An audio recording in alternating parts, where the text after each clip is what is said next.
Hello, everyone. Happy Wednesday. I've got my weather intern, Josh Weisel, here with me. Hello. How you doing, Josh? Doing good. Yeah, he's doing good. It's been a very busy weather day because we have a very tricky weather forecast.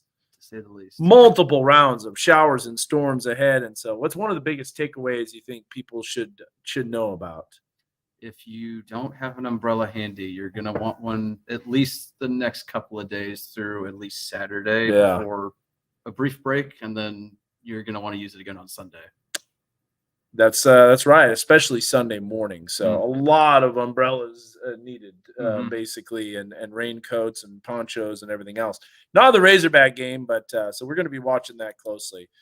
Joshua, I just got done doing 3 newscasts. We had weather bug cameras from Fort Smith. We had time lapses. We had all sorts of stuff.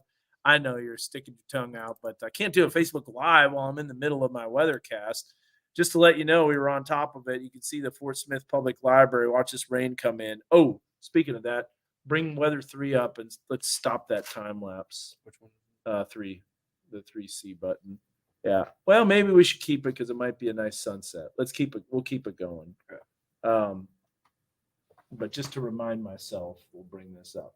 So yeah, a lot of rain coming our way, and we'll continue to see rain and thunderstorms. And hey, Donna. Y'all are the closest to us that go live. Well, that's cool. You got rain coming your way in Branson as well. So let's get right to it and show you Heil Heating Cooling Mega Doppler. So we've got some rain that's on the way. You could squeeze on in here. I know, Jeremy. That's fine. But here's a look at what we've got with Heil Heating Cooling Mega Doppler. Some rain and thunderstorms. There was one storm that was a little more stout. In fact, a little bit of small hail showing up now on the western side of Delaware County. And it was funny. Josh was tipping me off to that. He says, this might even have some small hail with it. And it appears it does. It's not going to be severe by any means, but definitely a little bit of a downpour coming your way. Then we got some rain that's in the river valley. And so this already moved through, as Jeremy said. And so we definitely have that rain that's coming through. And we have a lot more of this on the way, and we want to show you kind of the timing, future track radar, because right now everything's kind of quiet, but it's about to become a lot more active as thunderstorms are looking, pretty darn likely. And not only that, but multiple rounds of thunderstorms. So come on, computer, you can do it. There we go. All right, so hey, Deanna says she still follows us. Now, Deanna, where are you located at? I know you moved. I can't remember exactly where you moved, but don't worry about it. You're fine. I was picking on you as you're picking on me, so it's no problem. There's a look at the thunderstorm activity that moved through the river valley. Now, this is that storm that had a little more lightning with it. Lightning has decreased somewhat, but Spavinaw and Jay and Colcord, you're going to be getting some rain, and then eventually that will move into western Benton County. So there's the rain that's happened before 7 o'clock that we checked the box off on weather rate. We have to figure out the timing of this rain. We have to detect when it's going to rain. Not only that, location it's going to rain. So yeah, it's definitely it's not on the easy side. All right, so let's look at the future track radar. And what do you think here, man? A lot of rain coming our way, at least according to a lot of the computer models. And it makes sense. This is doing a pretty good job on the activity. So later on tonight, thunderstorms will start to erupt. Now, you saw when we were going live on that Facebook Live, the water vapor imagery. It's a lot of energy, isn't it? Quite a bit. You got to see those storms explode pretty quickly, too. And, Joshua does UATV. So you've been doing the weather on UATV for a couple of years now, haven't you? Yeah. So tell everybody kind of about that. So I've been doing the UATV student broadcast at the University of Arkansas. I think this is going on my 3rd semester. And I am on every Wednesday and Thursday. So it starts at 6:30 on their Facebook. And you'll get to see my forecast that I do there. It's also on Cox Cable, isn't it? Because UATV does have a channel on Cox Cable. I believe so. I know that for a fact because I've been running in the gym, and I'll flip on UATV and I'll see the replay of I'm it. terrible with remembering, but yeah. I do remember we have that channel now. All right. Well, very cool. Hey, Donita, we talked about Roland. In fact, I specifically mentioned Roland in my weathercast. You heard that. I said Roland, Arcoma, getting some rain and storms. All right. Back to the future track radar. Watch what happens tonight as that energy swings in. A lot of storms coming in overnight tonight and into the morning. And so, Marcia, let me just say this. It could be trouble for Bikes, Blues, and Barbecue tomorrow morning. Now, tomorrow night, I think will be okay, but watch this as you'll see additional rain popping up throughout Wednesday morning. Now, that has some widespread energy. Now, as far as severe weather potential is concerned, I'll show you that risk in just a bit. It's not a great threat. It's a marginal threat. Main threat with this is going to be, and I think the biggest story is going to be the amount of rainfall that could lead to some flash flooding potential. So the tornado threat isn't really existent for our area. We just didn't get warm enough today. We don't have all the ingredients. The energy's lagging back a little bit. Now, don't get me wrong. There could be a little brief gusty wind that reaches severe limits and some hail that could reach about quarter size. But other than that, we're not looking at that severe weather threat. Continuing on, watch what happens after 9:30. Additional rain and storms. Now, did you see that kind of, thunder transition, and then you saw the lightning, and then it transitioned? Well, the previous model only goes out 18 hours because it updates every hour. It takes a lot of computing power to basically extrapolate out 18 hours, and it takes even more computing power to go out 48 hours. So they can't do an update every hour for 48 hours. So they only have one that goes out 48 hours, and they do it 4 times a day, essentially. So just to let you know. Yeah, we're talking about some smaller hail, Breeze. I wouldn't expect anything damaging. Quarter or less in diameter. Yeah, quarter is 1 inch in diameter, which is severe criteria. Moving on throughout Wednesday, maybe a little break in the action. I think that makes sense. It's realistic. The energy swings out. We get a brief break. But watch what happens as we move into Wednesday night. My goodness, additional rain and storms pops up. Now, the problem is that this is one model. But I think it's pretty active and actually pretty realistic, to be honest with you. And I say it's realistic because you see all the energy that's moving in. Now, how much rain could fall? It always does that. Drops off. See what I mean about it dropping off? Yeah. So 3.13 in Stillwell and about 2 inches in Fort Smith. And you might be like, well, that's not that much. That's okay. Well, the problem is that only goes out until Thursday. And we've got a flood watch that goes out until 10 a.m. Wednesday. So we have additional rain that's coming in. There's a look at that flood watch. Now, when you're looking at that, you're probably like, wow, Northwest Arkansas isn't in that. Well, you just saw the rain on the radar that shows up. And what do you think? I think personally, this will be expanded. Yeah. What do you think? Especially because if you have that much rain and we're forecasting rain through at least off and on through at least Sunday, they would probably have to, especially for low-lying areas and ponding on roadways and stuff like that. Yeah, absolutely. And so here's a look at, we already showed you that. I want to show you this. This is the QPF, the Quantitative Precipitation Forecast. That's meteorologists always try to sound fancy, have the biggest acronyms, have the biggest words. Now I put 2 to 4, and this continues. I'll tell you, every time I look at this, it's going up and up and up. The trends are increasing. What you're seeing here is 5 to 7 inches. Now, does this all fall at once? Probably not. There's even a 7 to 10. Look at that. Do you see that? I think that's new from earlier because I didn't see that. That is new from earlier. Let me zoom in on that and show you. Right there. Yeah, that is a different color. I mean, come on. That little small of an area saying that they'll know exactly that 7 to 10, that seems a little unrealistic to me. But 5 to 7 inches, not out of the question. Now, sometimes that can shift, sometimes that can change, but I think it does make sense. What about the severe weather threat?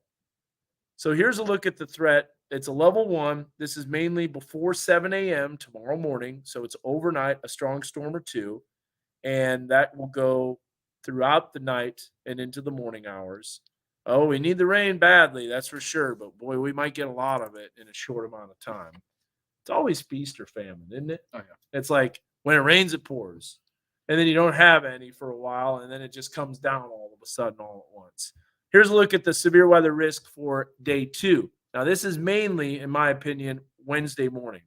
So large hail, gusty winds going to be the threat. All right. So we had a question about the time. So we just showed you the risk. There's the risk for tomorrow. It's mainly heavy rain. Mac Bulls are back at Slim Chickens.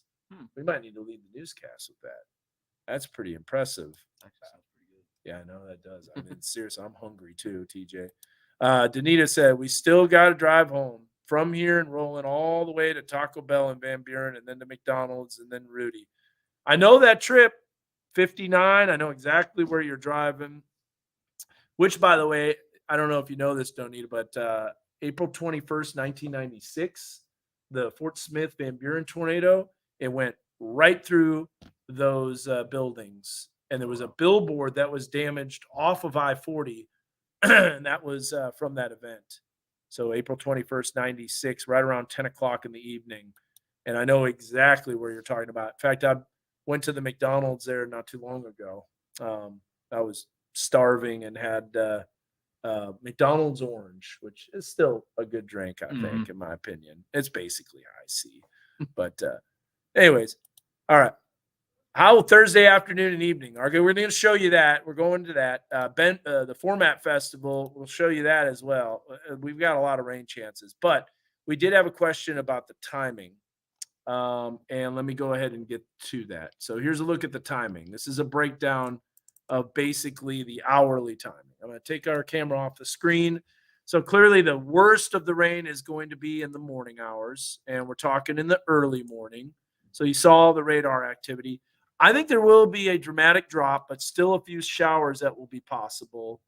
And then you'll see as we move into our Wednesday evening, there's a look at the kind of ramping back up again Wednesday evening into Thursday morning. So a little bit of a lull in the middle of the day. Now, do you know that we adjust this? This is our forecast. This is Josh's blood, sweat, and tears that he put into this hourly forecast. And we collaborated on it. And I basically had him enter numbers in. And it makes perfect sense to me looking at the latest. But that is your forecast for the precipitation timeline. Here is your temperature timeline. It's not going to get very mild tomorrow, staying in the lower to middle 70s just because of all the cloud cover and the rain. And that's what we're looking at. All right. Beyond this, we got to look at the extended forecast. Now, remember, we're still a ways out from Thursday, tomorrow. We're still a ways out from Friday, Saturday. I'm sorry. I was thinking the week's going by fast and slow at the same time. But this is tomorrow. No, this is 2 days from now. Today's Wednesday. Tomorrow's Wednesday. Whatever. You get it. All right. So here's a look at the Thursday night into Friday rain chances. So you see that spin in the atmosphere. That's staying right over us. Friday night, I think we're okay. I think people that are maybe headed out to Dixon or Bikes, Blues, and Barbecue Friday night, that'll be the night to do it. Thursday night, not so much. Wednesday night, yes, that'll be okay. So maybe we do need to make an impact graphic for Bikes, Blues, and Barbecue, say bike in the evening. But then again, there still could be some stray showers or storms with all this energy moving in.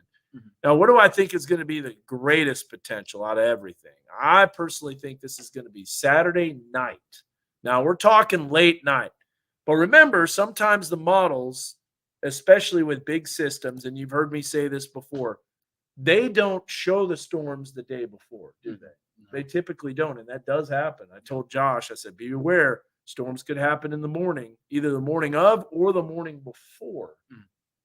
And typically the models won't pick up on that until probably just 24 hours before the event, and then they start queuing in on that. Yeah. When there's quite a bit of energy. Yeah, and that's exactly what I think. And another reason they don't key in on it is because it's that Baja blast, if you will, from Southwest United States. Just a real difficult weather pattern for the models to depict. So, all right, back to our weather graphics. So this is what I was talking about. So Saturday evening, I think it's going to be okay for the Format Festival, but keep in mind this timing could easily change. Now watch what happens overnight Saturday into Sunday. That's a big cluster of storms. That's a lot of energy, and that's also severe weather potential. Dare I say, maybe even potentially some rotating storms. Now, if we look at the risk for the day 5 outlook. They have introduced a day 5 risk. It does not include Northwest Arkansas or the River Valley, and there's good reason for that. It's because the models don't really know which way the system's ejecting. I think this will expand. I think there's going to be definitely a severe weather threat for Saturday night into Sunday morning. But maybe it delays even more and comes in Sunday afternoon. That's always a possibility. So we'll continue to watch that. I do want to show you Mega Doppler because we got some storms now knocking on the doorstep, and we got our 7 o'clock newscast coming up. And there's a look at the rain that's popping up and even some small hail. And just to see what it looks like from our Siloam Springs. Ooh, that is beautiful right there. Beautiful view. That is gorgeous. Hey, record that. That might be a popper.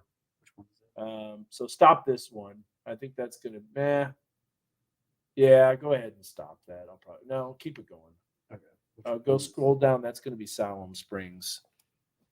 Ooh, that's nice. No derecho.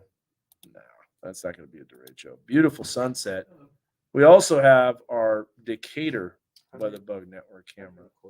Okay, so all you do is real easy. Just go right here and hit record. Oh, Yeah, how easy is that, huh? Okay, real quick, a couple questions. Like in the middle of the night. If you're talking about Saturday night and Sunday morning, yes, that will be a middle of the night deal.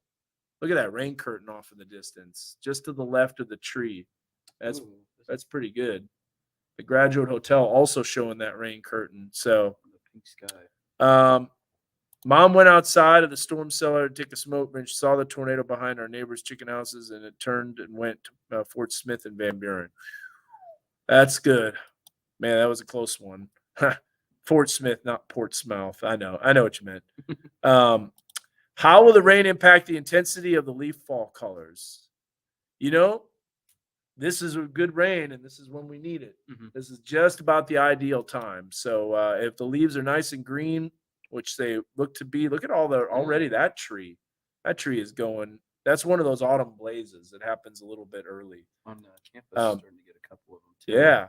I get married on Saturday, and it's all outside. I heard it's good luck if it rains on your wedding day, but I hope it stays away. Yeah, it can be good luck. I think Saturday, you're going to be okay, honestly. There's still an outside chance that we see a stray shower or storm. No, Justin. No, don't worry about that. That was the 96 tornado. Okay. Thanks for the answer. No problem. I'll probably sleep through it all. Yeah, honestly, it's just going to be some heavy rain, some rumbles of thunder, not a super loud storm, but that's kind of what we're looking at. So I got to run here because we got a newscast starting up here in a few minutes. And I got to get ready for it. But I'll tell you what, later on tonight after the 10, we're going to do another Facebook Live giving you updates on these storms. By then, we'll probably have a lot more activity on the radar, I believe. Sure. And Josh Weisel is going to get some practice in front of the wall after our 7, so it won't be able to Facebook Live between 7:30 and 9. But we'll keep you updated. We'll let you know. Tell your friends and family that we'll be back on after the 10 o'clock news around 10:40-ish, 10:45 at the very latest to give you the latest information. See you guys. Take care. Have a great rest of your night. Any last words? The camera turned to you, Josh. Yeah, stay tuned to that forecast for those rain chances. All right. Sounds good. And watch your show on Wednesday. Oh, yeah, for sure. See ya.